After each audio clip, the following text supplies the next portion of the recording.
सुमन गायत्री के चैनल पर आप सभी का स्वागत है।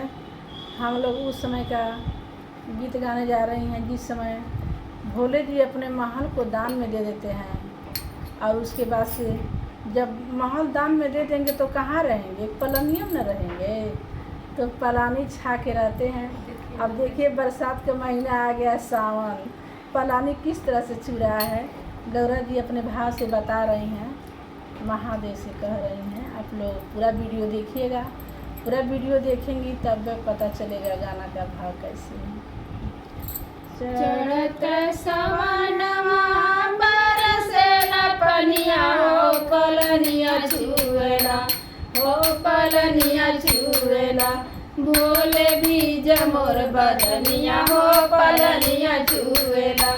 चढ़त सवनवा बरसेला पनिया हो पलनिया छुएला, पलनिया छुएला।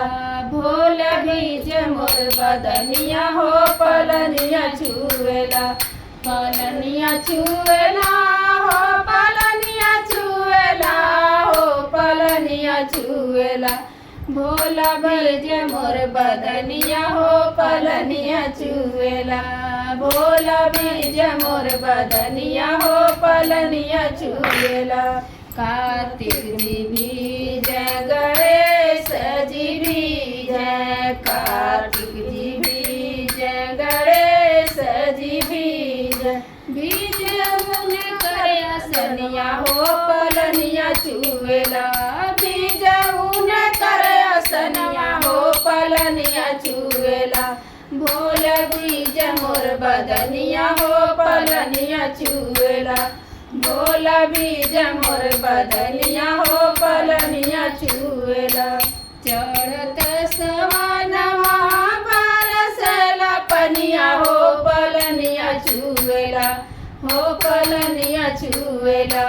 भोला बीज मोर बदनिया हो पलनिया छुएला, भोलनिया छुएला हो पलनिया छुएला, हो पलनिया छुएला।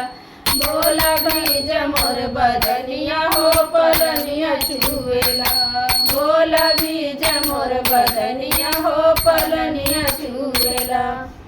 भंगिया जे बीज धतुरवा जे बीज, भंगिया जे बीज धतुरवा जे बीज। बीज राउर चिलमिया हो पलनिया छुएला, बीज राउर चिलमिया हो पलनिया छुएला। भोला बीज मोर बदनिया हो पलनिया छुएला, भोला बीज मोर बदनिया हो पलनिया छुएला। पलनिया छुएला हो पलनिया छुएला, हो पलनिया छुएला। भोला बीज मोर बदनिया हो पलनिया छुएला। चढ़त सवनवा बरसेला पनिया हो पलनिया छुएला, भोला बीज मोर बदनिया हो पलनिया छुएला, भोला बीज मोर बदनिया हो पलनिया छुएला। आइल सावन के दिनवा पनिया बरसे एक महीनवा, आइल सावन के दिनवा पनिया बरसे एक महीनवा। दुख में बीत जिंदगनिया हो पलनिया छुएला, दुख में बीत जिंदगनिया हो पलनिया छुएला। भोला बीज मोर बदनिया हो पलनिया छुएला, भोला बीज मोर बदनिया हो पलनिया छुएला। बीज मोर बदनिया हो, बीज मोर बदनिया हो, बीज मोर बदनिया हो पलनिया छुएला। भोला बीज मोर बदनिया हो पलनिया छुएला। जोड़ सावन के दिनवा बरसेला पनिया हो पल